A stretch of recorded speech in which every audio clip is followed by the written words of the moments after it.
Bonjour les amis, nouvelle vidéo aujourd'hui pour parler de l'affaire Brigitte Macron. Xavier Poussard a été reçu par Nicolas Stocker sur GPTV pour parler de cette affaire et il va nous certifier un élément extrêmement important dans cette affaire. Mais juste avant de l'écouter, bien sûr, comme d'habitude, n'oubliez pas, j'ai besoin de votre soutien. Alors n'hésitez pas à vous abonner, le pouce, le commentaire, le partage et le boost si cela bien sûr est disponible. Je remercie tous les donateurs sur Tipeee et je remercie aussi tous ceux qui m'ont rejoint sur Patreon. Vous avez tous les liens en description sous la vidéo. Patreon, c'est un espace de liberté totale et puis vous avez du contenu exclusif toutes les semaines. On écoute Xavier Poussard et on en parle juste après. Ni juge d'instruction. Donc en fait, mon enjeu a été très très simple, c'est-à-dire que en tant que journaliste indépendant, si on veut, animant ce qu'on appelle des lettres confidentielles, ma nouvelle lettre, lettre de Xavier Poussard, on prend des éléments et on essaie de les faire avancer. Donc l'affaire Brigitte était très très simple, c'est-à-dire qu'en fait, vous avez une femme qui, sur sa page Facebook, qui s'appelle Natacha Ray, une citoyenne complètement ordinaire, complètement en dehors des radars, qui, sur sa page Facebook, accuse Brigitte Macron d'être son frère.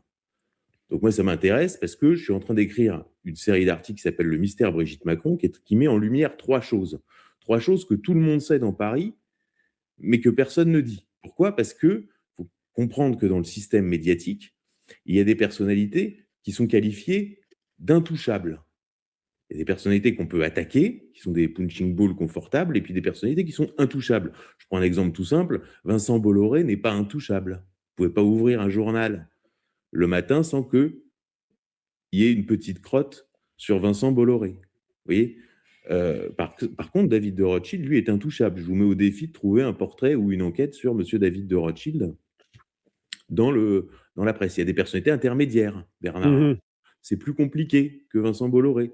Voilà. Il y a des personnalités, par exemple, dans le monde du cinéma, peu de gens savent, mais une actrice complètement anodine, par exemple Isabelle Huppert, est considérée comme une actrice intouchable. Pendant des années, Woody Allen était intouchable. Jack Lang Ouais. était intouchable.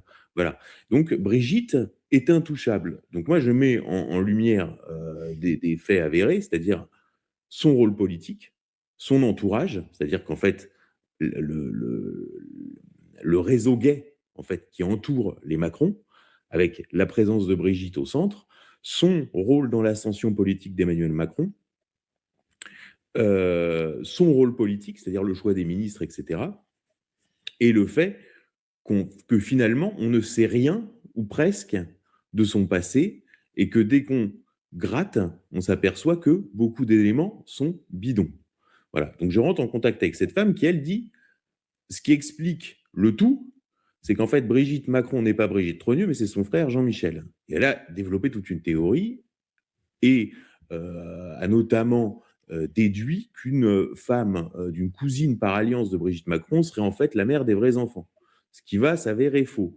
Mais moi, tout de suite, je lui dis, bah écoute, je regarde, je commence à gratter, il y a des choses qui vont, des choses qui vont pas, et je lui donne le numéro de cette femme, et à ce moment-là, elle la contacte en lui disant, je sais tout pour vous, je sais tout pour Jean-Michel, je sais tout pour Laurent, Stephen et Sébastien, et dans les 3 jours qui viennent, elle reçoit la visite de la gendarmerie avec une garde à vue extrêmement longue et violente.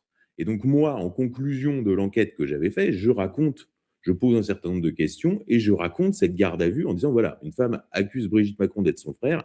Immédiatement, elle reçoit la visite de la gendarmerie, est placée en garde à vue Tout à avec des fait. moyens complètement disproportionnés.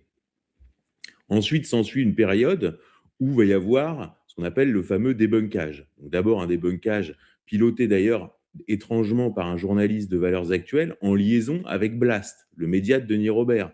Donc là, on trouve d'étranges alliances qui arrivent à apporter des nouveaux éléments, mais fondamentalement, sur le fond de l'affaire, rien n'est débunké. Puis arrive dans la boucle une journaliste du Nouvel Observateur qui est là pour écrire un livre pour expliquer que c'est une fake news. Je me fais jamais d'illusions à ce sujet-là. Mais c'est quand même une journaliste professionnelle, elle a de la bouteille, comme on dit, et elle voit qu'il y a un problème. Donc, à ce moment-là, moi, je poursuis l'enquête parce que je me dis, il faut quand même que je poursuive, parce que si je laisse Natacha Ray parler pendant des heures à la journaliste du Nouvel Observateur, on a un livre, en fait, sur la folie complotiste. Je le sais, ça, donc je suis obligé de continuer. Cela dit, je ne m'exprime pas sur l'affaire entre 2022 et 2023. Pendant 2 ans, je ne fais aucune intervention sur l'affaire. J'ai publié mes questions. Je suis en attente de réponse. J'avance tranquillement. Il y a une journaliste du Nouvel Observateur qui est dans la boucle. Et qu'est-ce qu'elle va découvrir, cette journaliste du Nouvel Observateur? Que la garde à vue de Natacha Ray, qui avait donné lieu à la conclusion du mystère Brigitte Macron, non seulement était véridique, puisqu'au début, Blast a essayé d'expliquer que Natacha Ray avait menti sur cette garde à vue.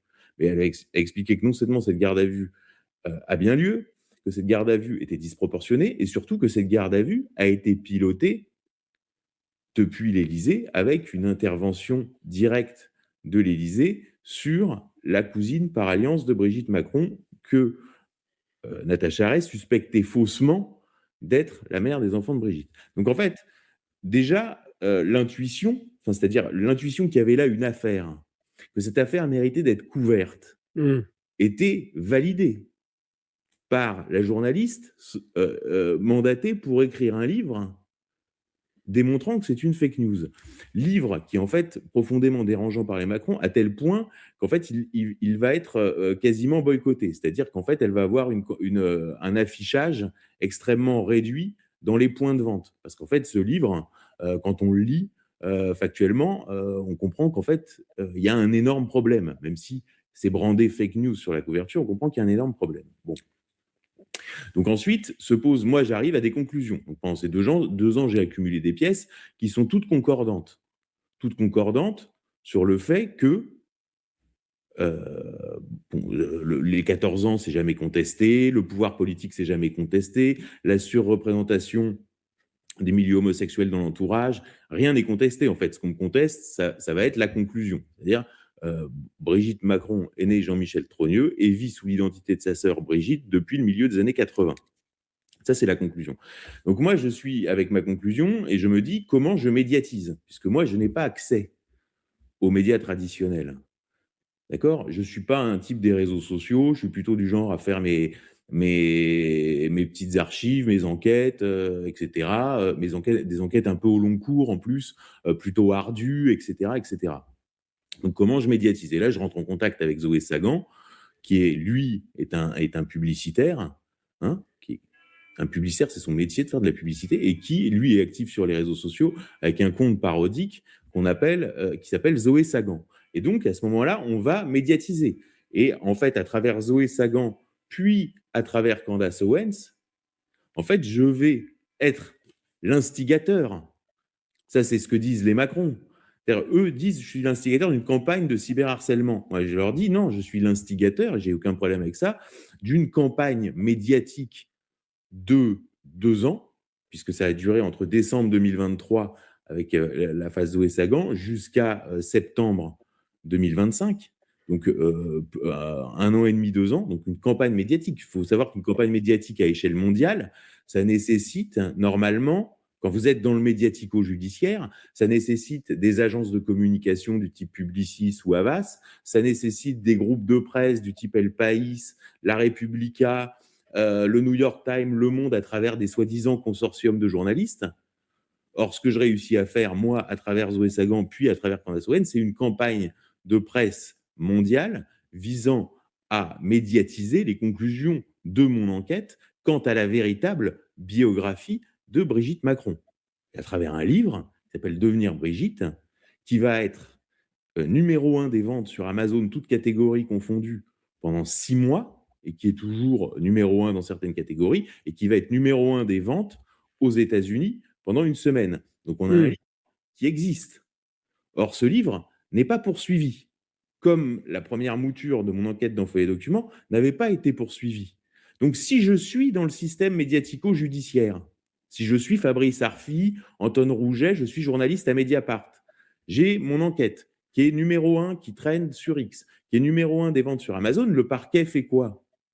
Le parquet ouvre une enquête sur Brigitte Macron pour usurpation d'identité. Les locaux des lieux sont perquisitionnés, des individus sont amenés à être interrogés, etc., etc. C'est comme ça que ça fonctionne. Or là, on est obligé de rentrer dans le médiatico-judiciaire par défaut. C'est-à-dire qu'on fait avec ce qu'on a. Et qu'est-ce qu'on a? on a les poursuites de Brigitte Macron enfin, du clan Trogneux contre Natacha Ray. Donc ça, c'est un levier, hein, avec une condamnation en première instance, où les médias vont communiquer sur le fait, vous voyez bien que c'est une fake news, elle est condamnée pour diffamation, puis en appel, finalement, la condamnation saute. Alors là, les médias sont pris à revers. Ah ben non, mais en fait, elle n'était pas poursuivie pour avoir dit que Brigitte Macron était un homme. Ah bah oui, mais vous nous aviez expliqué qu'elle était poursuivie. Parce qu'elle était effectivement poursuivie sur un point de détail qui était la falsification d'état civil.